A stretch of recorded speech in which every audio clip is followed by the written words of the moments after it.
Assalamu alaykum hormatly izleyiciler. Men jurnalist Allam Murat Rahimov. Bugün 2020 yılın 1 noyabry.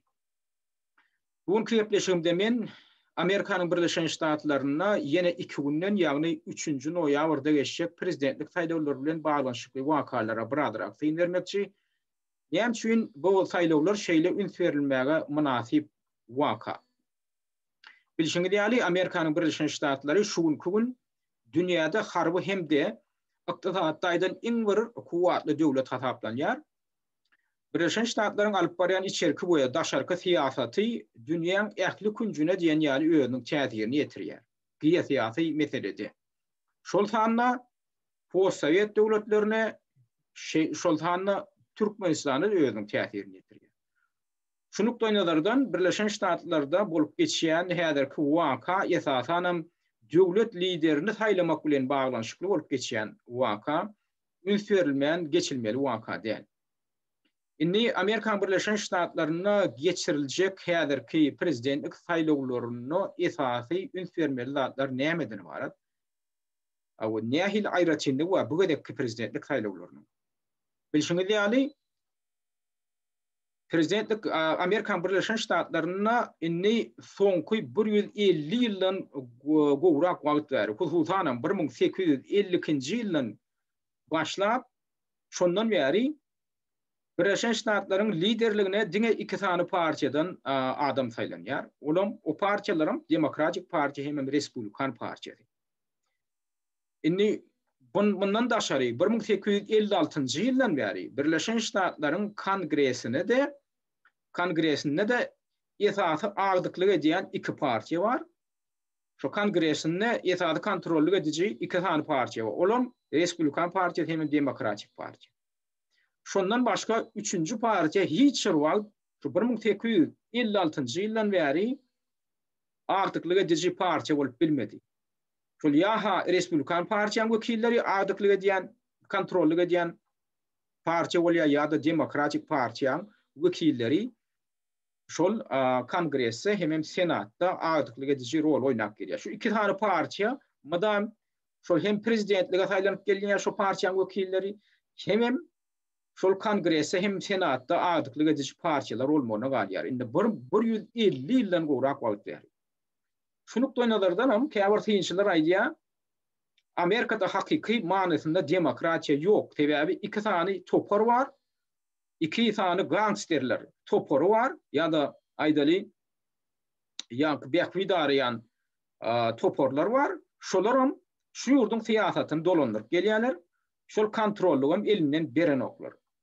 Şoň üçin bu ýurtda hakyky manysynda demokratiýa bar diýip bolmaz diýip aýdýarlar. Belli bir nukdaýlardan hakyky demokratik nukdaýlardan şoňa alalaşdyrylan bolýar. Näme üçin? Sebäbi hakyky demokratiýanyň şertlerini köp partiýalary, köp hili garaýyşlara urun bermeli. Emma şu Amerikan öz siýasatynda şeýle bir tradisiýa ornaşdyrylypdyr. Şol 2 sany partiýadan başga partiýa ýol berilir. Olam näme üçin? Näde edilýär şol? Oňam esas sebäbi şol bu ýurtdaky mass media, habar terişdelerine de iyilik edýän, täsir edýän şu 2 partiýa diýilip hasaplanýar. Bu müstesinde de eger sen prezident saýlanjak bolsaň ýa-da aýdaly wekiller palatasyna ýa-da senata wekil saýlanjak bolsaň, sen arkaňda bir ullokan bir baý adamlar durmasa, baý kampaniýalar durmasa, sen şol saýlaw kampaniýasyny sen üstünlükli geçirip bilenok. Amerikan şo saýlawlar sistemasynyň aýratyndygan bir zatdan ibarat. Sen özüňi tanadyp bilmeseň, mass mediýanyň üstü bilen, hem saýlawlar kampaniýasynyň üstü bilen özüňi tanadyp bilmeseň, saýlawçylar sana ses berenok. Özüňi tanatmak üçin hem bu ýurtda milyonlarça dollar pul ýatyrmasaň öz saýlaw kampaniýaňa, sen özüňi tanadyp bilenok, sen mass mediýada çykyp bilenok. Näme üçin çykyp bilenok? Sebäbi Amerikan Birleşen Ştatlaryň günbatyryň şertlerini habar berişleri işçilerinin ağla basy hududa ýeşilikdäki kommersiýa ýeşiligindäki mass media terişdeleri. Olara da sen pul tölemeseň, sen adyňy soruň çykaranoklar. Sen reklamaňam çykaranoklar, sen diskussiýaňam çykaranoklar, sen özüňem görkelenoklar. Şoň üçin bu ýurdun şertinde taýlaw kampaniýasyny alyp barmak üçin sen yaha özüň gatyly baý bolmaly, aýdylym Trump ýaly, Donald Trump ne milliarder da. Ya da sen arkaňda durjak ulu kampaniýalar, baý kampaniýalar ýa-da baý şahsiýetler bolmaly. Beýdimegem näme sen şolaň pulundan peýdalanyp bilmeli. Olaň pulundan peýdalan tamam, toňundan näme bolmaly? Eger sen saýlanan ýagdaýynda sen şol kampaniýalaryň ýa-da şol oligarklaryň bähwidi üçin iş alyp barmaly. Şolaň bähwidini arajak kanunlar kabul etmeli. Şolaň bähwidini arajak siýasady alyp barmaly. Şunukdan nazardanam hakykatdanam Amerikan Birleşen Birleşen Ştatlarynyň siýasaty şu gözli başly demokratik siýasat diýip bolanok. Inni häzirki ýagdaýda nähil ýagdaý emeli geldi. Häzirim edil häzir kwagt inni esaty kandidatlar hökmünde ýene de şu Donald Trump Respublikan partiýasyndan öz kandidaturasyny ikinji möhürleti hödürledi.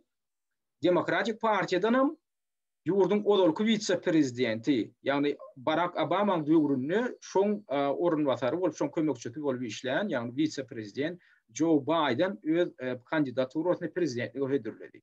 Indi şu ikisi häzir esasy bäsleş bolup durýar. Ýönen niştaýda bir dartynly ýagdaý emele geldi, olam nähil ýagdaý. Joe Biden aýtdy, Demokratik Partiýadan kandidat hödürlenen Joe Biden aýtdy, eger de diýdi şu 3-nji noýabrda geçýek prezidentlik saýlawlaryna Donald Trump ýeňiş galansa, men şoň ýeňişini ikrar etjek gel, men şoň ýeňişini kabul etjek gel diýdi. Beýle diýmek näme diýmek? Ol öz tarapdarlaryny şol saýlawyň netijesini boykot etmemäge çagyrýar. Bulam göz demokratik prinsipleri bozmaklyk. Ödem aýdanyk şu taýda kanun bozular ýa kanun bozulmaz. Olay diýä Donald Trump diýä islenip ýagdaýda diýä dogurçul ýol bilen ýeňiş gadanmaz diýä. Oňa diýä ortaýat kömek berer ýa başga bir güýçler kömek berer, ol dogurçul ýol bilen gelmez. Şoň üçin men niýe öňünden oglan edýän diýä. Donald Trump'ın kazanacak ýeňişi bir kanun ýeňiş diýip men öňünden oglan edýän. Şoň üçin men oň ýeňişini kabul etjek däl. Oň elinde sowutnama boljakmy, bolmajakmy oň gurrun eden ok. Olay diýä öňünden men niýe oglan edýän. Donald Trump diýä dogurçul ýol bilen ýeňiş gazanyp bilmedi. Indi şoň üçin Amerikan Birleşen Ştatlarynyň häzir raýatlarynyň köpüsi garajdan urşuna taýýarlyk görüp oturýarlar. Men bunu ulul duaýdamok. Esasanam Trump'ın tarapdarları ýa ellerine ýara alyp häzir indi aşakda da ýazgysyna görýänsiňiz. Inside an armored right-wing group in Utah diye Utah ştatında nähil taýýar.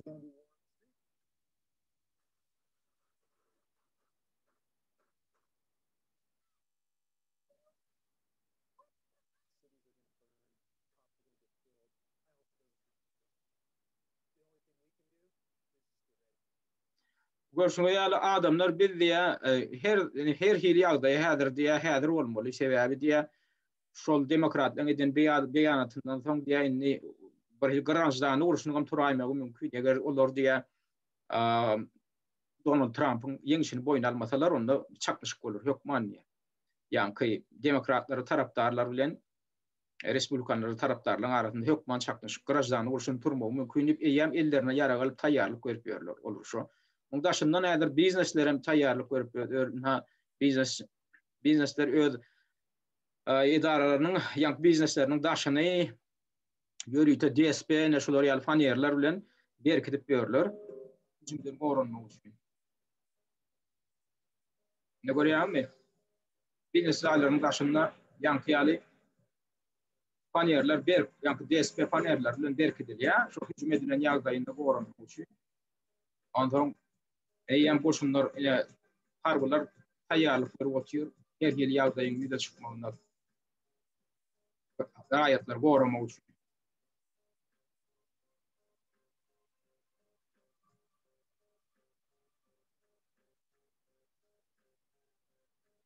Esasana mine ýara galyn ýa aýag aldygyna adamlar ýara galýarlar.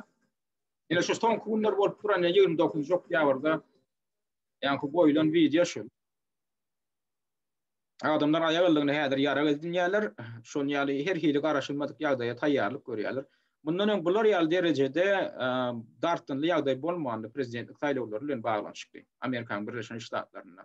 Bu dartynlygam ýa-ni kaýdyşym ýaly şol demokratlar şol Donald Trump'ın gadanan yeňişini biz kabul etjek. Ýaly öňünden beýan edýärler. Indi bu üstesine de häzir bilşiňiz ýaly şu Trump'a garşy media terişleri ayagarlygyna şonu garalaýjy maglumatlar çap edýärler. Üstesine de eger Donald Trump bir zat ýatsa, ýylyk derli ýagdaýda Twitter'dan hem aýrylyp dur, Facebook'um aýryp otyr. Bulam entek yakın tarihinde Amerikan Birleşik Ştatlarynyň bolmandy. Döwlet lideri bir zat ýadan ýagdaýynda sosial setleriniň aýyrmagy ýaly bolmandy. Üstesine de habar terişlerinin soňky wagtlar şu Donald Trump'y garalamak boýunça alyp barýan kampaniýasy hem görülip eşdilmedik bir zat. Bulam näme görkezýär? Şol habar terişlerine kontrolü edýän hususy oligarklar var. Men ýan gaýdyşym ýaly Amerikan Birleşik Ştatlarynyň şäherlerinde iş alyp barýan habar terişleriniň tas 98% ýaly bölegi hususy eşlikdäki habar terişleri. Indi şolarda ünsürýän da şu soňky Donald Trump'yň häzir ýurda liderlik edip gelýän soňky 4 ýylyň dowamyna şoňa edilýän basışlara, şoňa ýöňkelýän günälere, şu habar terişleriniň üstü bilen ýöňkelýän günälere seredýän bolýan. Bular ýaly adam henüz Amerikan Birleşik Ştatlarynyň tarihinde bolanlar. Yani şular ýaly kallik diýilen agdy birlik ýagdaýda habar terişleri näme üçindir? Donald Trump'a şular ýaly hüjüm edýärler. Indi bu näme bilen düşündirilýär? Näme üçin Donald Trump'yň ýaýanlatlary Twitter'dan aýrylýar ýa Facebook'dan aýrylýar? Ya öz ýaýanlatlar. Üstesine de eger häzir Joe Biden barada tanqid zady goýsaň, ona aýrýarlar. Eger Joe Biden hakynda ýöwürli zatlar goýsaň, onu islat edilen o. Aýdalýan ýakynda Joe Biden'a aýplama bildirip New York Post gazetesi ullukan bir material çap etdi. Oňam aňartynda hakykatdan hem deliller var, subutnamalar var. O gurrun näme hakda gidýär? Joe Biden Obama ýa-ni vice-prezidenti bolup işleýän döwründe 2015-nji 2014-nji 2015-nji ýyllarda şol Ukraina gelip şo taýda Ukrainanyň ýa-ni baş prokurorunyň aýrylmagyny, olar Ukrainanyň olarky baş prokuroru Viktor Shokin diýen bir adam bardy. Şonu işden aýyrdan Joe Biden bolupdyr. Olam näme üçin onu işden aýyrýar? Sebebi 2014-nji ýylda Joe Biden şu Ukraina gelip şu taýda öz oglunyň bir gaz konsorsiumynyň ýol başçylarynyň ýa-ni bir geňeşiniň düzümine alınmagyny gazanýar. Joe Biden'ın oğlunun adam Hunter Biden. 2014-nji ýylyň maýynda şu Ukrainada döredilen Burisma kampaniýasynyň bir ýörüýte energetika konsorsiumy bar. Şoňam ýol başçylyk direktorlar geňeşi diýem, ýa-ni ýol başçylyk geňeşi bar. Şoňa öz ogluny işeldirýär. Poroshenko entek Ukraina ýol başçylyk edip berken. Oňa da $50.000 aýlyk berilýär. Aýlyk hökmünde. Ýa-ni Joe Biden'ın oğluna. Şu adam Joe Biden Amerikan Birleşik Ştatlarynyň vice-prezidenti bolup iş alyp barýar. Indi onu aýpladylar şu döwürde, ondan soňra aýpladylar. Häzir Burisma kampaniýasyna batyş görkezip o öz ogluny iş aldyrypdyň. Soňra ýa-ni Guraman Burisma kampaniýasynyň işi boýunça Ukrainanyň baş prokuroru dermek geçýär. Şol wagtda Ukrainanyň baş prokuroru bolup ýa-ni Viktor Shokin iş alyp barýardy.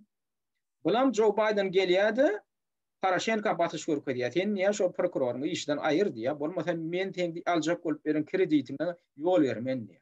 Şo wagtam Ukrainanyň hökümeti Halkara Valyuta Fondundan $1 milyard çewre kredit aljak bolup berdi. Şonam Joe Biden aýdýar, şo kreditini diýär aljak bolsam, men taňa alar ýaly edýäjek, ýöne sen prokuroruň aýyr bolmasa sen şo krediti alyp bilmersiň diýär. Ve demek näme anlaýdy ýa? Amerikan Birleşik Ştatlarynyň vice-prezidenti Halkara Valyuta Fonduna da täsir edilýär. Şoň berjek kreditine ýol bermeli, ýol bermeli. Ödem şunu Joe Biden'ın öz aýdýar, şo sözleri var, ýa-ni men aýdy oturanda adamy öz gilläni o. Men niýe görkezme berdim diýär. Ya sen şoňy hemen gidýänşem, şu taýdan Ukrainadan gidýänşem 6 saat möhlet berýän saňa diýdim diýär Poroshenko. Ya şo möhletin içinde sen aýyrarsың, şo Viktor Shokin'i baş prokurorlukdan. Bolmasa da saňa kredit berilmeli diýdim, bolýan niýe? Şo 5-6 saatdyň içinde karar kabul edildi diýem diýär. Men gaýtmakam diýär, şoň işden aýrylmak barady. Soň Soňam şoň aýdyşy ýalym edil ideýany bilen şol tapar gutorandan soň ýa-ni Viktor Shokin öz aralasyny ýazyp işden gidýär. Onu gider ýaly edýärler da. İşden gidenden soň aradan bir ýyl ýalyçan soň ýa-ni Viktor Shokiniň ödem şu arada da beýan edip hakykatdan maňa prezident Poroshenko basyş görkezdi işden gitmegim arada. Indi şuna atlan üstem häzir açylyp otyr. Bu üstesine de bu nähil bolupdyr. Şol Burizma kampaniýasy Ukraina kampaniýasynda işläp oturan ýa-ni Joe Biden'in ogly Hunter Biden. Ýa-ni öz kakasy bilen şu Burizma kampaniýasynyň ýol başçylarynyň duşuny gurmaýar. Joe Biden'ın bunu boyun alman gelýärdi. Ýöne bu üstüne nähil açylýar. Şol Joe Biden'ın ogly ýa-ni Hunter Biden öz kompýuterini Denver ştatynda öz kompýuterini remonda berýär. Bir kompýuter merkezine.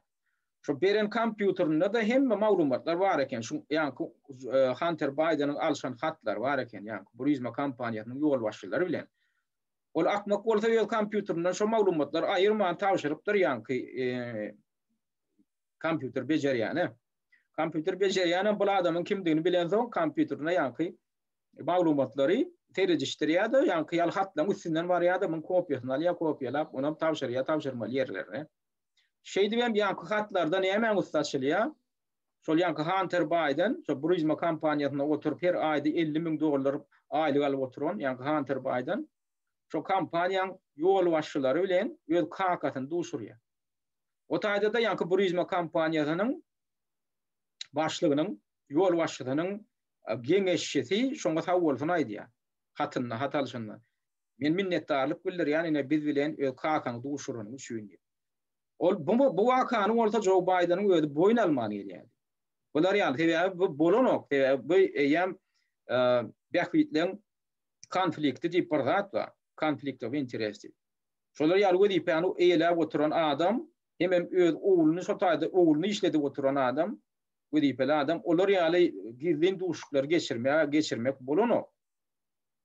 Indi şu atlan üstü açyldy, indi şu arada da New York Post diýen gazet ýaňyakynda 14-nji oktýabrda ýürüti ullukan bir derme materialyny çap etdi. Şu hatlardan hem sitatlar getirip suwud etdi. Indi şol New York Post gazetiniň materialyny häzir sen Twitter'da ya Facebook'da ulanjak bolsaň, şoňa häzir sen şelgi bersen ýa-da şondan sitatlar getirsen, Facebook'un sen materialyny petikleýär, Twitter'em sen materialyny petikleýär. Häzir YouTube'um şonu petikläp başlady. Indi bu näme görkezýär? Bular häzir şu sosial setler, sosial saýtlar ýa Joe Biden'ın bähwidini işläp oturýarlar. Şonu maskaralayan materiallar, şonu aýyplayan, tanqidleyen materiallary bloklaýar, petikleýärler. Ödem göz görçeli diýerler. Bulam fedalatlyk hem metduat adatlyk baradaky kanuny günden-güne bozýar. Buna da hiç şäher görüp bolanok. Häzir şoňa garşy Trump'am çykyş edip otyr, bolýan Trump'am şäher görüp bilenok. Trump haýwat atdy, dedi ödüňizde bäýerde registrasiýa edilen diýdi. Ýa-ni sosial setden hemmesi düýp edaralary Amerikan Birleşik Ştatlaryna pasawalan şo taýda registrasiýa edilip lisensiýa berildi. Onun ýa-ni Trump aýtdy, dedi Amerikan Birleşik Ştatlarynyň fedalatlyk metduada barada kanunlaryny bozýar.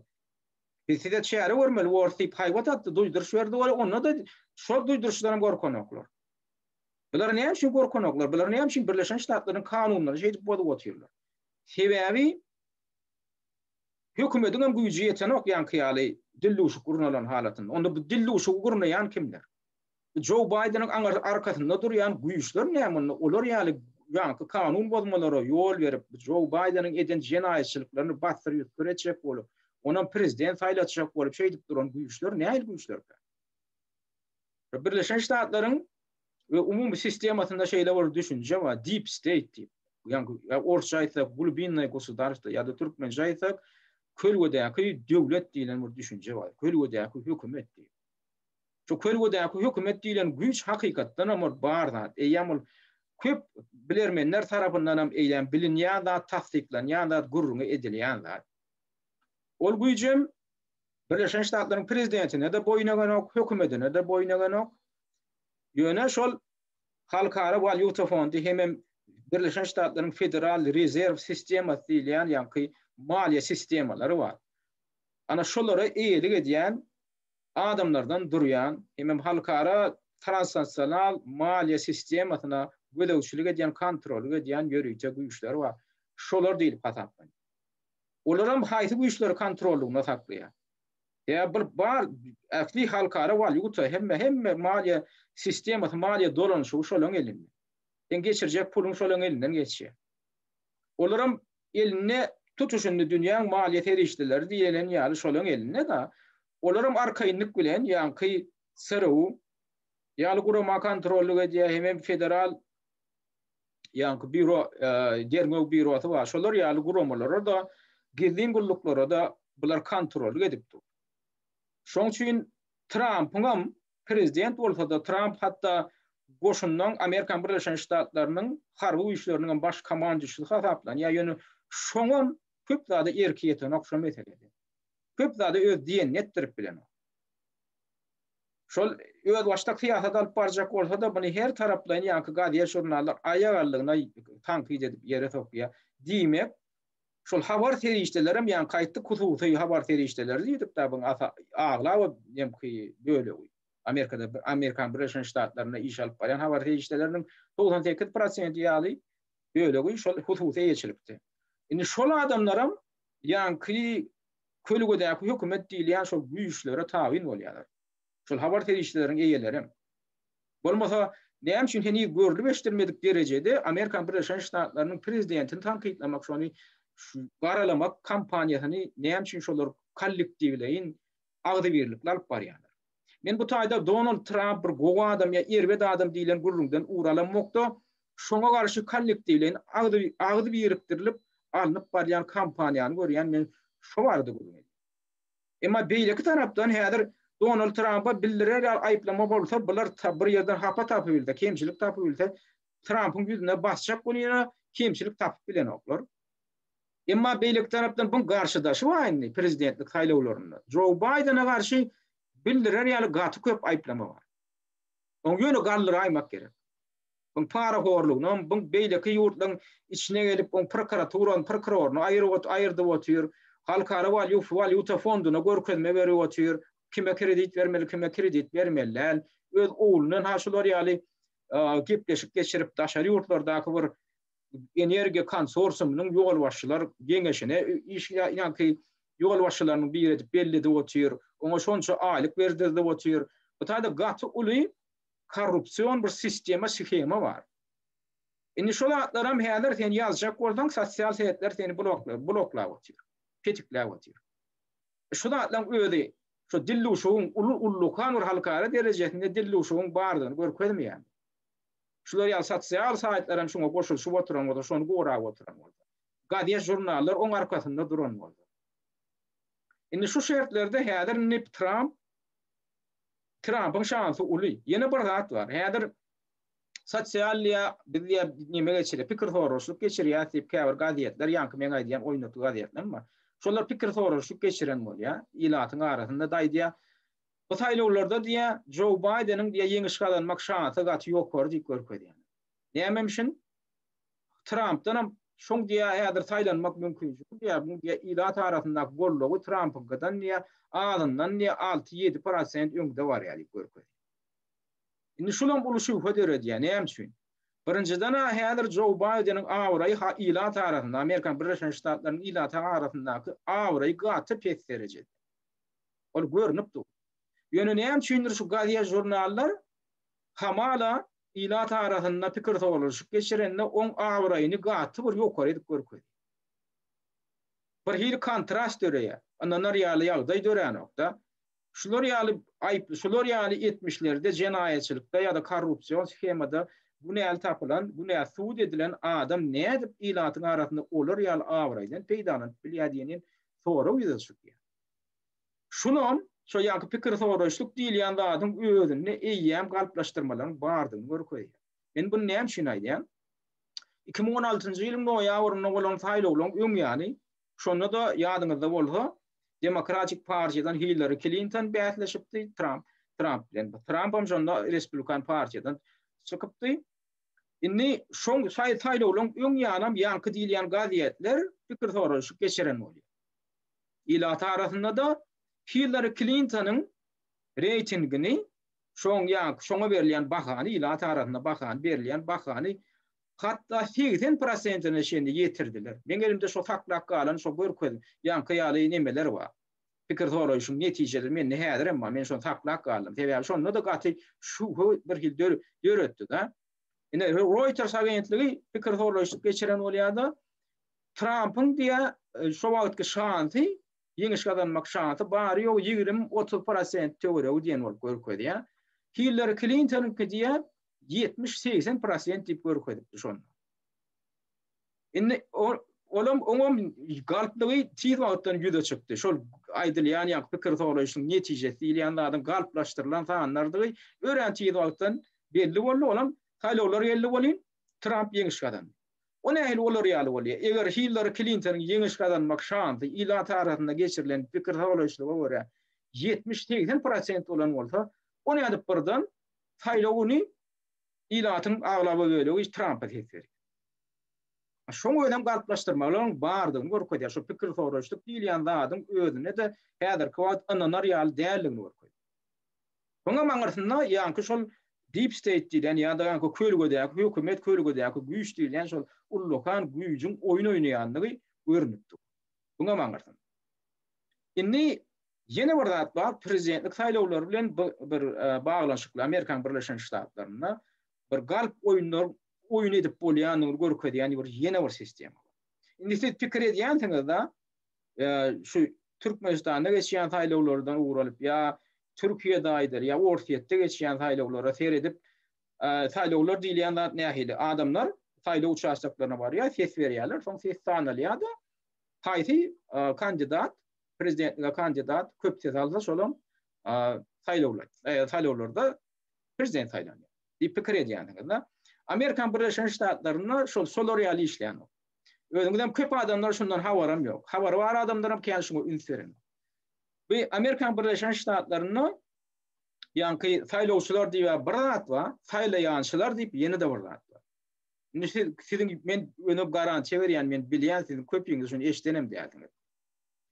Ýanky voters in Inglizce voters diýmek, saýlawçylar diýmek. Ondan electors diýmek hem saýlaýançylar diýmek. Şunu ýaly iki tane düşünje bar. Men şonu birazjyk düşündireyim size. Amerikan Birleşen Ştatlaryna saýlaw geçirilenine esasen bir prezidentlik saýlawlary bardy gurrun edýärler. Hem ştatlarda saýlaw okrugları bar, adamlar baryp ses berýär. Birinciden bu taýynyň geň tarapy näme? Prezidentlik saýlawlary Amerikan Birleşen Ştatlaryna häzir 3-nji noýabrda geçirilmeli bolsa, ýöne ses berişdigiň özi eýem 9-njy sentýabrdan başlandy. Nişonam geň görürsüň, o nähili 3-nji noýabrda geçirilmeli saýlawlary ses berişlikler eýem 9-njy sentýabrdan başlandy. 2 ay öňünden başlanýar. Şondan bäri häzir ses berilip otur. Bulam ştatlara bagly bolýar. Şu Amerikan Birleşen Ştatlarynyň saýlawlary barada, prezidentlik saýlawlary barada kanuny şoňa ýol berýär. Onam tutuş federal kanuny ýok. Yerli ştatlaryň öz kanunlary bar. Mesela 9-njy sentýabrdan başlap Alabama ştatynyň ilaty saýlawçylary eýem ses berip bilýär. Käbir beýlek ştatlarda 15-nji sentýabrdan başlandy. Yani ýene käbir ştatlarda oktýabryň başyndan başlandy. Dürlü ştatlarda dürlü heyli kanunlar var. Şo kanunlara görä de yerli saýlawçylar ses berip bilýär. Ýöne men diýjek bolýan adam eýem saýlawlaryň başy şo 9-njy sentýabrdan başlandy. Inni şugun etçenni häzirki deslapky hasaplamalara görä saýlawçylaryň 90%-inden gowragy eýem öz sesini beripdir. Indi bari 10% goloýy indi diňe ses berýärmeli. Häzir 2 günden geçecek saýlawlarda şo galanca 10% ses berýär. Eýem sesler berilipdir 90% goloýy. Ýöne onu häzir sanap elan etmek bolany. Saýlaw komissiýasy häzir ol sesleriň netijesini elan edip bilenok kanuny görä. Ýöne eýem sesler berilipdir. Indi şu taýda galplaşdyrjak bolsaň şo saýlaw komissiýasynyň agdalaryny häzir satyn alyp bolsa da men diýjek bolýan adam. O taýda o sistemde işleýär. Siz pikir ederseniz Amerikan Birleşen Ştatlaryna olary ýaly ýa sesleri galplaşdyrmak ýokdur diýip. Ýok. Şo geçenki saýlawlarda da şolar ýaly üstleri açyldy. Önem nähili açylýar? Şolun 2016-njy ýylda Hillary Clinton'a hes berenden şol galplaşdyrılan teslen köpetini kim beren bolup kim beripdir? Şo taýda nelegal ýaşap beren immigrantlar bar. Milyonlarça. Oňa meýadyr ýa-ni takminan hasaplamalara görä 11 milyondan 30 milyon aralygynda adamlar şo ilatyň 11 milyondan 30 milyona goly daşary gurtdan gelen migrantlar ödem nelegal migrantlar diýip hasaplanýar. Indi olar kimler? Şo Günorta Amerikadan, Meksikadan gelip şo taýda işläp beren zähmet migrantları bar. Olaram Trump şunça deportasiýa etdirjek bolýar, şoň öňüni alyp ýanky diýwar gurdurjak bolýar, bilýän bolsaňyz ullokan bir dawa bolandyr. Kongressde da, senatda da şo prezident Trump Meksika bilen aralykda ullokan diýwar gurdurjak bol. Häzir gurdurup görün, täp onam doly tamamlap guruluşyny tamamlap ýetişeni. Şoňa kongressdäki demokratlar garşy ses berdiler. Ewa kongressiň wekiller palatasyny nädir ki, demokratlaryň orny agdyklyk edýär respublikanlardan. Şoň üçin şol Hillary Clinton'ın ýa-ni Joe Biden'ın tarapdaly partiýadaşlary bar. Şol diýwaryň gurulmagyna garşy ses berdiler. Şoňa büdjet goýup berilmegine garşy ses berdiler. Şoň üçin ýa-ni Trump näme etmeli boldy? Büdjetiň şoňa goýup beriljek bir belli bir bölegini harby büdjetden almaly boldy. Prezidentiň şoňa hukuky bar. Şu belli bir bölegini harby büdjetden aldy da şu sedim diýdi goýdum da men şu diýwary gurjak diýdi. O diýwarym näme üçin gurýar?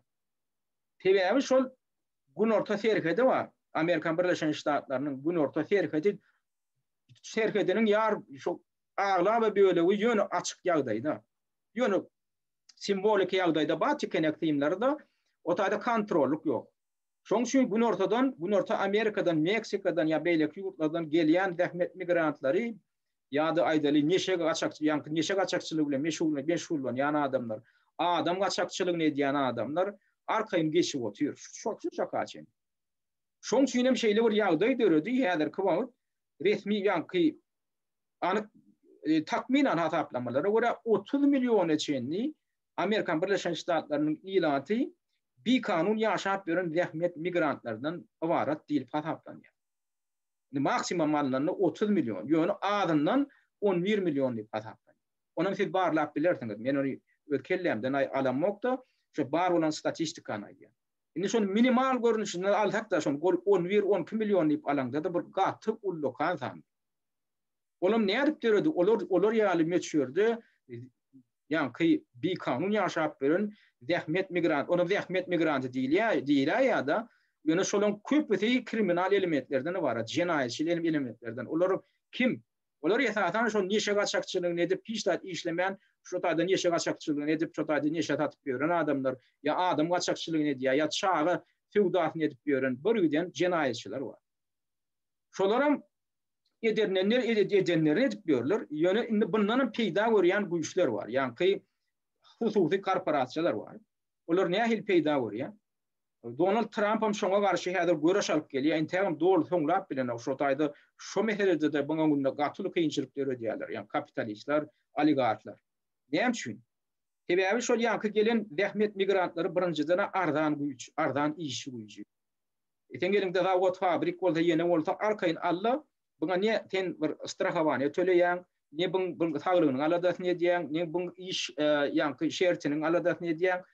Bir yerli Amerikan raýatyna sen aýdaly her sagadyna $10 berýän bolsaň, bu gelen Meksikana ýa aýdaly bir Kolumbiýadan ýa Argentinadan gelen bir ýa-ni resmi bir kanun ýaşap beren zähmet migrantyna $5 berýän edip otyryş.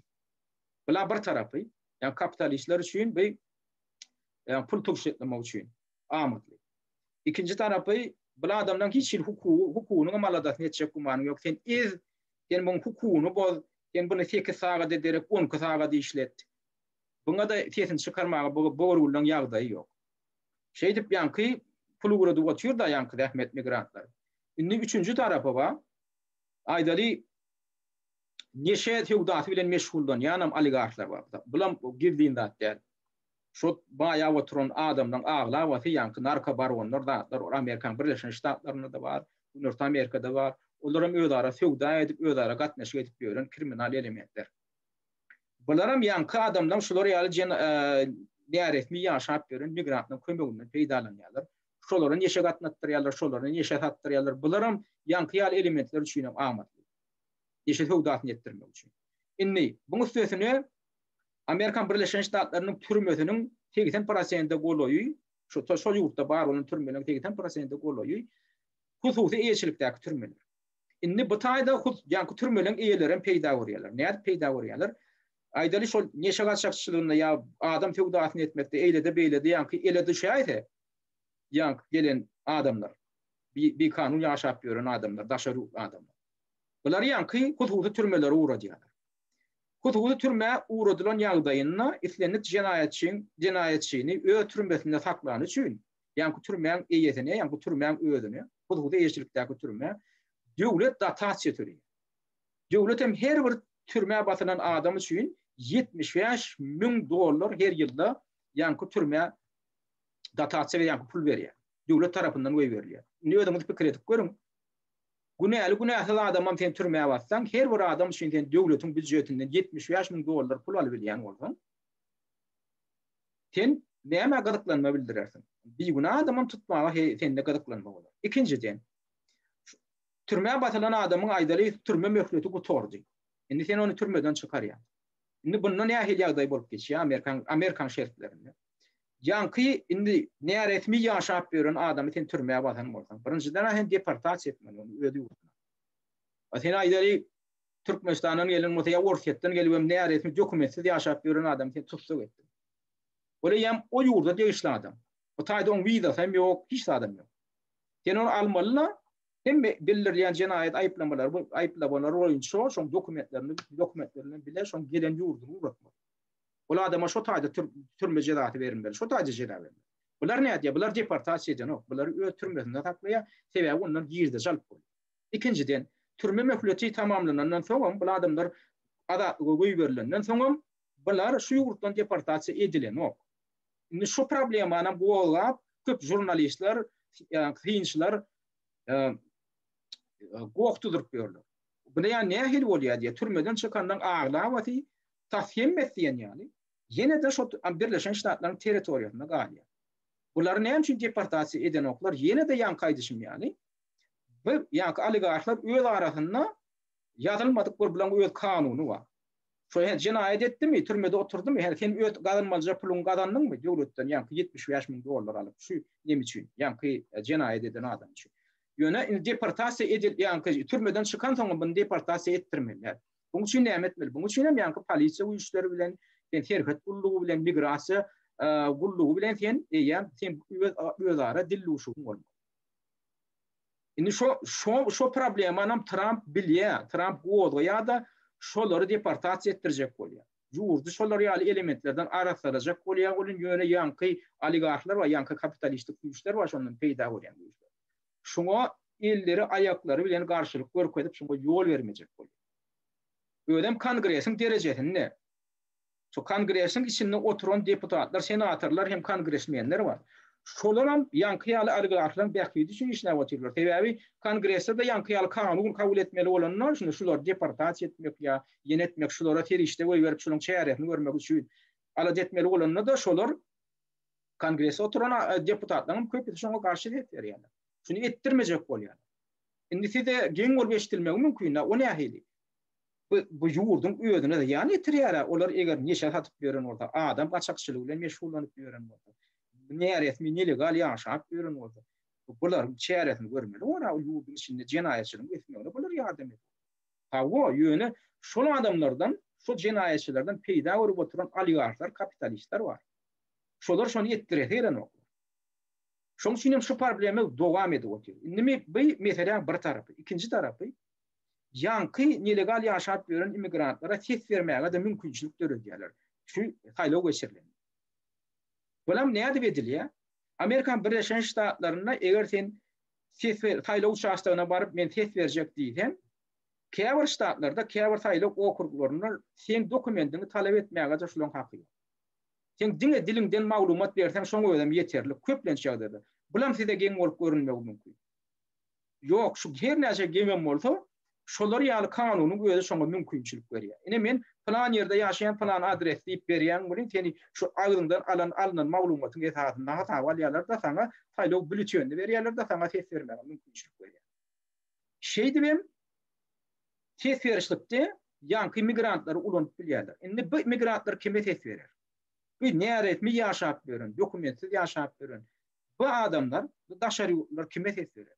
Elbetde şolong ýaşamagyna ýol berýän kandidata ses bererler. Olong ýaşamagynyň ýaşamagyna ýol berýän kandidat kim? Geçengedek Hillary Clinton bolupdy. Sebäbi demokratlar şoň tarapyny tutýar.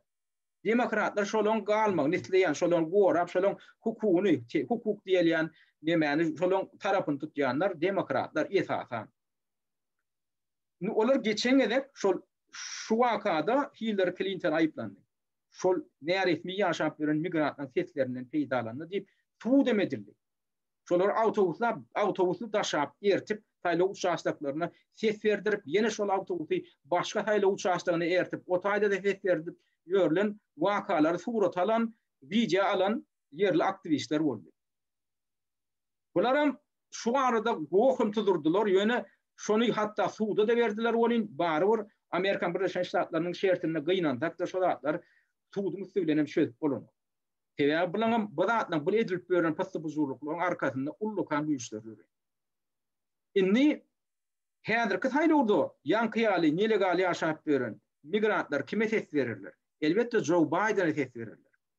Sebäbi Donald Trump bu nelegallary ýurtdan deportasiýa etmeň aladetini edipdir.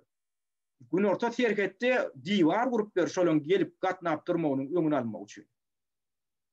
Bularam bilýär, eger Donald Trump häzir ýene ikinji möhlete prezidentlik taýlanaýsa, bizim işimiz görer, bizi deportasiýa eder, bizi bu tornukly bärden kowar, emem diýwar gurup gutorar, o taýda gatnamaga da ýol bolmaz, zat diýip bon aladetini edip beren migrantlar. Ýöne şo ýanky migrantlara da ses bermäge mümkinçilik berýän güýçler bar.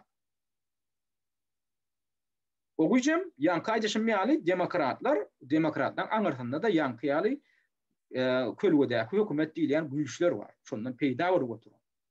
Şolaryň jenaýetçilikde ulanyp oturan güýçler bar. Adam gaçakçylygynda, çaga satylygynda, ýanky neşe feowdatyny etmekde bular ulanyp oturan güýçler. Olary da bähwiýet bulary ýyna deportasiýa edip, ýurtdan çykyryp, ýurtda arasalaýyşlyk geçirmek. Şoň üçin ana ondan hem gorkulýar. Indi bu müstesine de häzir Amerikan Birleşik Ştatlarynyň taryhynda ilkinji gedip, häzir täze bir ses berişlik usuly ulanyp başlandy. Ulanyp gelýär häzir. Olam poçtan üstünden ses bermek. Buna da Donald Trump, buna da Respublikançylar garşy boldular, emma şu Kongresde agdyklyk edýän demokratlar bu baradaky düýgüni hem geçirdiler. Indi bu näme, bu nähili howpy bar. Bu howpy şol poçtan üstünden ses berilen halatynda bular näme diýerler? Ýanky bülçenleri taýlawçylary uğradýarlar, poçtan üstünden şunu doldur diýerler. Indi buna da dogly kontrolly etmek mümkin näme? Yerli sinçilen pikirine göre. Sebäbi şol anketalar aýdaly nelegal ýaşap beren adamlar tarapyndan doldurulan ýagdaýynda da bu taýda da galplaşdyrmaga ýol wajyp aýdýarlar. Yerli raýatlaryň adyndan dolduruljakmy? Ondan ya ine aýdaly biriň adyndan doldurup iki tane bir adamyň adyndan aýdaly iki adam aýdaly bir raýatyň adyndan iki tane anketada doldurup bir galplaşdyrwan biler. Her hil şolary ýaly galplaşdyrmaga ýol bar diýip aýdýarlar da. Poçtan üstü bilen sen ýanky taýlaw bülçeni doldurýanda, konwerde salýanda bukja salyp şonu taýlaw uçaşdygyna iýberýän poçtan üstü bilen. O taýda aňyrda baransa oňa nähil kontrolly edilýär. Poçtan üstü bilen barlanda. Şunu Donald Trump ettirmejek boldy. Emma şoňa da aýak diýip, demokratlar aýak diýip, şu poçtan üstüne ses berjekleri de ýol bermeli edildi. Indi bu diňe bir görnüşde ses bermek. Eger poçtan üstüne edýän gelsen poçtan üstüne edýän, eger sen taýlaw uçaşdygyna baryp ses berjek bolan taýlaw uçaşdygyna barýan, ýöne ýanky aýdyşym ýaly taýlaw uçaşdygyna da dokumentini alyp barmagam hökümler käbir ştatlarda. Onu o tarafa. Ondan bundan daşary eýem ses ses verilen günü ses veren nokta adamdan köpeti ağla var yan qaytışım yal 90% buğra eyyam seslerini beripdirler. Eyyam olan sesleri bir yerlerde saylou uçuştaklarını uğurnalarda yatır. Ona näl gödäwçilik edilýär? Buna da kontrolün yeterlik değerligini aýdýar da. Yani bunları malada bildir yani. Seyinçiler ama Donald Trump'ın ödem malada bildir yani. Bu verilen seslere häzir toplanan seslere den tak gödäwçiligim ýok. Onu da kontrol etmek mümkin yani. Inni bunun daşından bir aýtdyk ýa-ni saýlauşylar bar diýdik, onu saýlaýançylar bar. Indi bu meseleni birazcık aýdynlaşdyralım. Saýlauşylara aýdy adaty aýatlar saýlaw seslerini berdiler. Inni ondan soň saýlaw günü geçýär, 3-nji häzir noýabrda saýlawlar geçýär. Ondan hemme ştatlarda berilen adamdan beren saýlauşylaryň beren sesleri elan edilýär. Inni her bir ştatdan ýürüýçi wekil taýdanýar. Şu berilen saýlawlary tasdiklamaly ýa tasdiklamaly dälmi diýip. Indi bular nähil bolýar? Bu nähil bolup geçýär? O näme diýdi bolýar? Şu adamdan beren saýlauşylaryň beren sesi gönden gönü rol oýnanýar. Ýürüýçi saýlaw wekilleri diýip bir wekil bar. Olam her ştatyň öz ila sanyna görä belli bir wekiller taýdanýar. Indi beni onu häzir men düşündirýin. Saýlaýançylar diýilýän adamlar kimler? Ine öňü bilen aýtmaly zat, ine kan bular nähil taýdan, ýani şu taýda aýdan, häzir şunu görkezin. Ine seredin. Şu ştatlar 50 tane ştatdan şu sesleri tasdiklamak boýunça saýlanýan wekilden sany şu. Käbir ştatlarda olan sany bary 3 sany, käbir ştatlarda 10 sany, käbir ştatlarda 7 sany, ne bu taýda 38 sany iň köp ýanky wekilli ştat Kaliforniya ştaty hasaplanýar, onda da 55 sany ýanky wekil bar. Indi bu näme aňladýar? Bu wekiller näme diýär? Bu wekiller ýanky ştatlarda berilen sesleri aýdalyna Hillary ýa aýdalyna Donald Trump'a ses berilipdir diýär. Şol ştatda adamdan agla we saýlauşylaryň agla we şol ştatda ses berilipdir. Ýöne adamdan şol sesi Trump'a giden nokta ýanky saýlaýançylar diýilen wekilden sesi gidýär. Şolar aýdaly 55 näýtdi Kaliforniýadan diýdik 55 sany saýlaýançylar bar diýdik. Şoňa wekil saýlanýar diýdik. Aýdaly şu Kaliforniýa ilatynyň aglawaty Trump'a ses berdi diýelim. 50 aýdaly 60%. Ýöne şu taýda oturan 55 sany ýanky wekil bar. Olar dilluşyp aýdaly aýok biz öz sesimizi ýanky Joe Biden'a berjek diýdi ama şu ştatda berilen sesler Joe Biden'a gidýär.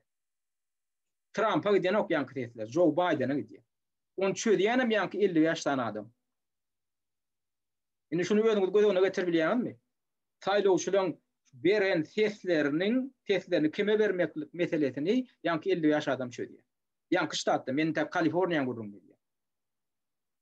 Eger käbir beýlek ştatlarda ýanky wekilden sany 5 bolup bilýär, 10 bolup bilýär. Ol näme bagly? Ýankyny şu saýlaýançylar bar, olara da saýlaýançylar diýilýär. Olara elektors diýilýär. Ya da wyborщики diýilýär. Ortlarda da orçada söz bar da izbirateli diýär, izbiratellimek saýlauşylar diýilýär. Ondan wyborщики diýen bir söz bar. Onun ýanky Amerikan sistematy bardy ulanýar. Wyborщики diýmek saýlaýançylar diýmek. Şunu Amerikan öz sistematynda, saýlaw sisteminde şular ýaly aýratýynyk bar, şonu göýdäňde tutun diýjek bolýar. Saýlauşylaryň beren sesi rol oýnan nokta saýlaýançylar şu sesi tasdikleýärmi, şunu bermeli diýärmi şol adama? Şu saýlany ýa bermeli denokmy?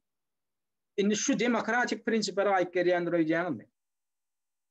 Şunu demokratik prinsip diýip adlandyryp bolarmy? Saýlauşylaryň beren sesini ýene de bir wekiller şödýär. Olary da saýlaýançylar diýilýär. Indi bu adamlar kimler? O zaman bu adamdan ýanky her ştatda ýankylaryň sany dürlü diýdik da, ol näme bagly? Ol şol ştatdan Kongresde oturan wekillerin sanyna bagly bolup bilýär. Ine aýdaly umumy kongresiň ödünde 535 tany deputat bar Amerikan Birleşik Ştatlarynda. Şolardan 435'te wekiller palatasynda oturýarlar, 100 tane senatda oturýarlar. Inni şulan ikisi birlikte kongresi var dedi. İnni aydali şu vekiller dürlü ştatlardan dürlü tane vekiller faydalanıyor. Yine Amerikan Birleşik Ştatları aydari yine de Kaliforniya'nı alır. Yine Kaliforniya'dan şu kongresi oturan vekilden tane 55 tane. Demek saylayançıları saylamakta da şonça adam saylap buluyor. Yine aytalayan yani Kaliforniya ştatına aydari kongresi oturan vekilden tane 55 adam. Demek onu şu Kaliforniya'danım yine de 55 adamı sesleri tasdikleyen vekiller hükmünde de saylama hakkı var. Düşünüyor musun? Yani kongreste oturan adamlar değil. Yani şu kongreste oturan vekillerin, halkın vekillerinin faanına göre yine de şundan daşarı saylav gelen vakti şu ştattan 55 adamı yürütü vekil saylamalı. Olaram neme cevap veriyor? Şu saylavçılığın berin sesini kime vermeliyle meselen söylemeli. Düşünüyorsunuz ben umut ediyor. Aydali ne başka bir ştat alıp görürler. Aydali ne Florida ştatında 29 tane vekil var. Ne Birleşmiş Ştatların senatında hem kongresinde oturan cemi 28 tane 29 tane vekil var kongresi. İnni prezident saylavları geliyor, olin yine de 29 adamı yürüyte ayrıtın vekil saylamalı. Şolaram saylavçılığın sesini kime vermelilerini kesitlemeli. Şolar saylavçılığın sesini kime vermelilerini kesitleyen yürüyte vekiller. Şoları da saylayançılar değil. Elektorsiyli. İnni bu ne için dörödülüptür? Bu adamlar kimler? Kim nehil adamlar saylanıyor? Bu adamlar ya ön hükümeti işinde işlek kaydan bir tanımalı adamlar, yönü hedir kıvat hükümeti işinde işlemeliler. Ya da ödem hedir kıvat olur senatta da oturmalılar, kongres içinde vekiller palatasında da işleyen adamlar bolmalılar olur. Yönü şu iki partiyan haydan moda birinin vekili olmalı şular. Ya Respublikan partiyan vekili olmalı ya da Demokratik partiyan vekiller olmalı. Onun halkın içinde tanılayan adamlar şuna da ayrıca ses veriliyor. Her bir ştatta. Ondan şolar ses verilip aydali Florida ştatından 29 adam saylandı. Olaram hükman ya Respublikan partiyasının vekili ya da Demokratik partiyanın vekili. Yine onların otur. Şimdi bunlar aydali neyeme karışıyor? Bunlar ne saylavun geçmeyene karışıyor. Saylavu geçti. Aydali Florida ştatında yine de aydali sesleri Trump aldı diye. Sesin köplüğünü. Yöne yankı 29 adam şu tayda öz seslerle söylüyor. Şu sesleri biz Trump'a vermeli mi ya da Biden'a vermeli? Şimdi adatça şu nehil olup geçiyor. Adatça bunlarda bir tendensi var, bunlarda bir tradisiya var. Şu halkın beren sesini biz kollalı, halkın beren sesine hormat koyuyorlar bir tradisiya var. Şu tradisiya bilen işlek geliyor bunlar. Halkın sesinden çıkan o adatça yağdaydı.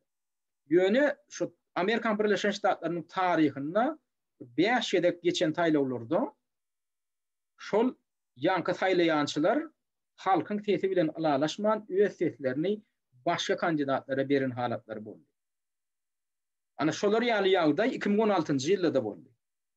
Inni halkın sesi bilen alalaşman halkın sesini başka kişiye vermeli eden yağdayında şol adamlar cevap verçilik çekiyem halkın önünde ya kanunun önünde. Şol adamlar cevap verçilik bir taraftan çekiye hem çekini o ne ahil yağdaydı oluyor. Halk olur yağdırıp bilir. Şimdi gelecek tit haylavlarda şol adamları halk taylap bilmez. Aydari taylamaz.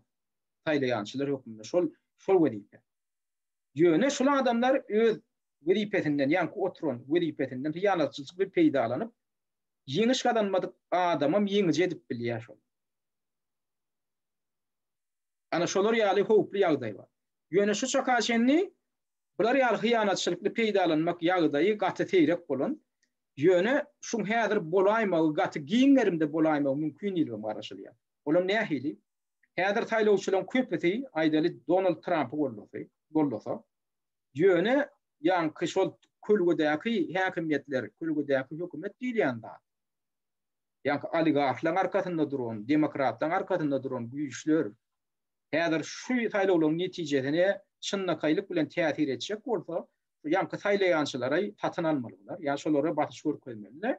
Aýdaly Donald Trump'a berilen tehdit Joe Biden'ın hasabyna berim diýse şolara, olaram şoňgular alalaşsa, şolar edibilýär. Şoňçun ýa-ni aýdaly Florida'da halk köpçüligi Donald Trump'a berenem bolsa, 29 sany adam şu meseleni çözüp şolar aýdybilýär. Ýok, gelim şu tehdit Donald Trump'a dälde ýa-ni Biden'a berilýär gutordy. Şo taýdaky ýa-ni 29 ödem şo taýda Biden näçe tehdit 29 tehdit. Ol tutuş ilatyň tehdit giden ok. Şo 29 adamyň tehdit diýär. Şoň üçin iň soňunda tehdit alynanna ne görersiňiz, geçen saýlawlarda da görendiňiz. Milyonlap tehdit giden okda bir näçe tehdit diýendir. Olaňam almaly tehdit näçe? Umumy prezident haýlanan adam ýeňiş gadanmak üçin ine şu taýdaky hemme ştatlardaky saýlaýançylaryň tehditini toplamaly, şoň aglawasyny toplamaly. Aglawaty diýmek näme diýmek?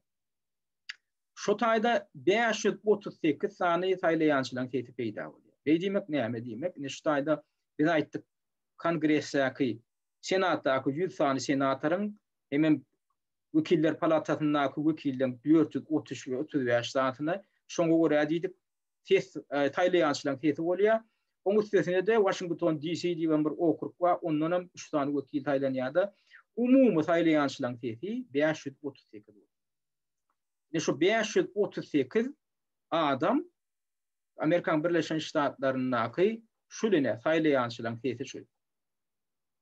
Şu 538 adamyň sesinden ýartyndan köpräk gadantaň, ýagny 270'sini gadantaň, sen prezident aýlanýar. Beýdimek häzir şol ýa-ni her ştatdaky bar bolan saýlaýançylar bar, wekiller bar, şolaryň tehditini almaly. Ýeňiş gadanmak üçin. Şolaryň ýa-ni şol wekiller çödýär, saýlawçylaryň tehditini kime bermek meselesi. Ýöne de görede gaýtalayan adatça olar saýlawçylaryň erkine garşy giden ok. Şu ştatda saýlawçylaryň aglawaty Joe Biden'y golladymy? Onu goý ses şoňa gitsin. Ya Trump'y golladım, onu goý şoňa gitsin diýip formalny ýagdaýda, legalçyky diýler, formalny ýagdaýda şolar tasdiklap goýýar. Ýöne eger päskel bermek isleýär şolar päskel berdi.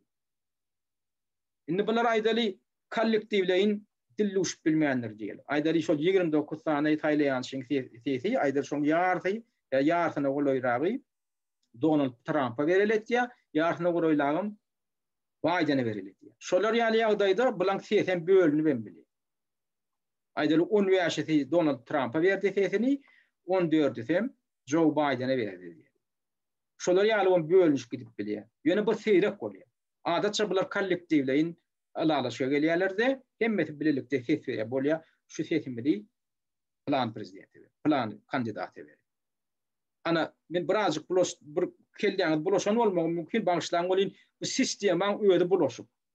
Amerikan Birleşen Ştatlarynyň saýlaw sistemasynyň we Birleşen Ştatlarynyň raýatlarynyň hem köpüsi baş çykar bilen ok. Ine pikir soraşyp geçirilipdir da şu prezident Amerikan Birleşen Ştatlarynyň prezidentlik saýlawlarynyň nähili gurnolýandygynyň şu sistemaň öýünden siziň başyňyz çykýarmy, siz şoňa düşünýäňizmi diýip geçirilen pikir soraşykda ine geçenki saýlawlarda 40% golaýy ýok biz şu sistemaň öýünde düşünýärmiz ýok diýip Amerikan raýatlarynyň öýleri aýdy.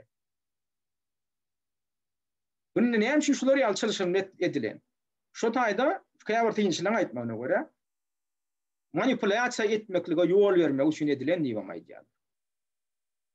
Näme üçin günden halkyň beren tehdit göni giden okda näme üçin o taýda ýene saýlaýançylar diýip bir wekiller saýlamaly, näme üçin şolar çözmeli?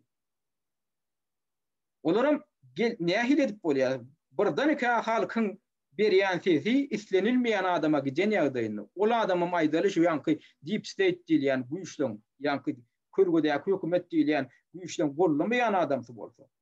Aýdaly şolaň 180 gradus şolaň islemeýän adamsy bolsa, onu ýanky ýaly saýlaýançylaryň üstünden hareket edip şolara batış görüp ya da şoları satın alıp tehir edip bolýar saýlawlaryň netijesinde de ýankyny geçiripmeýän bolýar. Bular ýaly garaýşanma. Näme üçin şular ýaly çyrşylyk edip saýlawçylardan soň oň üstüne kontrollyk edýän, olaň sesine kontrollyk edýän saýlaýançylar diýip bir topar öğretmek näme gerek boldy diýilen soruda ana şolar ýaly garaýşlar bar. Şu ýörüýte döredilen ödem bu 1787-nji ýylda döredilen sistema şol. Intek şol Amerikan Birleşen Ştatlarynda gulçuluk düzgün ýöredilip döredilen sistema şol. Janky demirgadyk bölegindäki ştatlar tarapynda şonda girilen soň Günürta ştatlara muny kabul edýär. Şondan bäri ýörekli käbir düzgünler ýitdi elbetde. Ýöne şu umumyň şu fundamenti, janky sistemaň fundamenti şonda gurulan. Şondan bäri dowam edip gelýär. Şuňa ödem bu lokal häzir jedel öredip gelýän ýagdaýlaryň biri ýanky şu Amerikan saýlaw sistemasynda gerek gelende bular aýdy ýok, bu hiç demokratiýa alamaty ýok. Halkyň sesiniň üstünden ýene de kontrollyk edýän bir topar bar. Olar çödýär.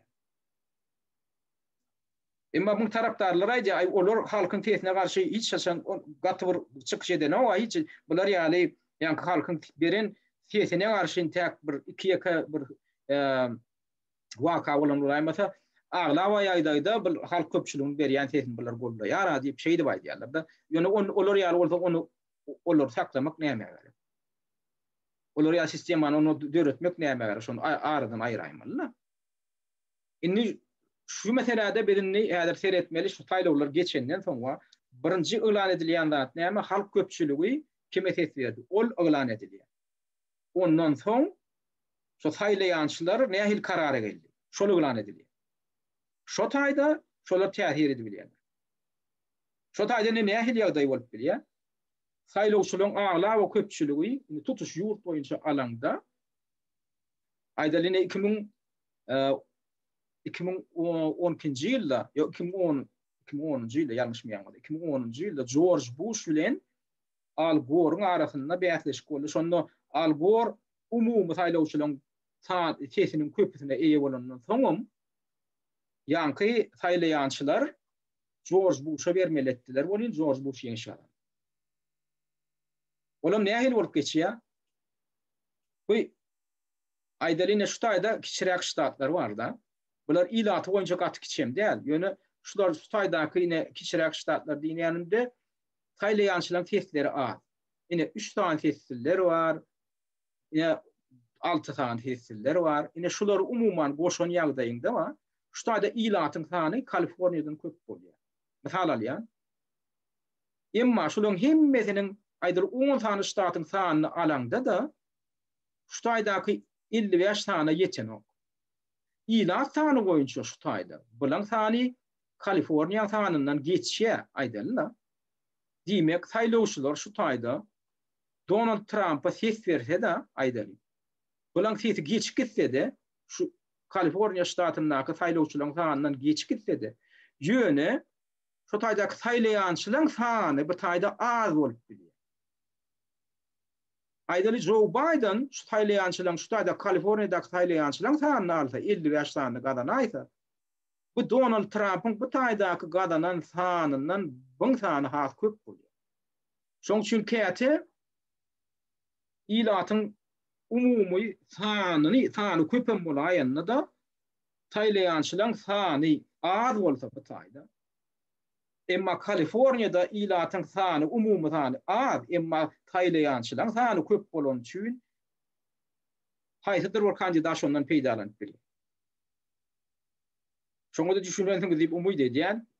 Bu taýda ilatyň köpçüligi çödenokda ýanky saýlaýançylaryň sany çödýär. Olam ilatyň sanyna bagly bolup bilen ok. Käwagt saýlaýançylaryň sany ilaty azrak ştatda köprek bolup bilýär. Ol näme bagly? Saýlaw okruklarynyň sanyna bagly. Şoňa görä ýanky saýlaýançylaryň sany bolup bilýär. Şoň üçin umumyň men diýjek bolýan şu saýlaw häzirki geçecek saýlawlardan gaty ýanky garaşylmadyk zatlara garaşylýar. Esasy gorku diýen adam şu demokratlar şu Trump ýeňiş gadanan ýagdaýynda bir kabul etjekler. Trump bir kanun geler, bunun arkasında orsiýet ýaly güýçdürür, näme durur diýip belli bakanlar eýýär götürüp otyrlar. Şoň üçin Trump'a bianky tarapdarlary eýýärde häzirden garajdagyny gurşuna çenli taýýarlanmaly diýip taýýarlyk görüp oturýar. Umuman şu ana Amerikan Birleşen Ştatlarynyň prezident saýlawlarynyň esasy aýraçynlykları ýene şu zatlardan ibaret. Bu taýda gurrun edere zat köp.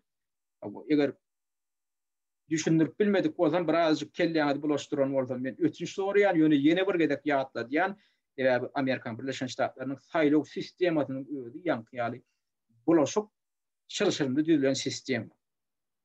Onu düşünsem düşündirmek maňsat däl ýöne birazjyk şu internetde bar bolan resurslardan peýdalanyp özüňizden gydyklanyp görmeňizi haýyş edýän ýöne düşünýän soňda diýip umyt edýän. Şunlukça ene şu taýdawlar bilen baglanyşyk diýip gurrun şu taýda tamamdaýan ülferip diňgäni üçin köp sag bolun.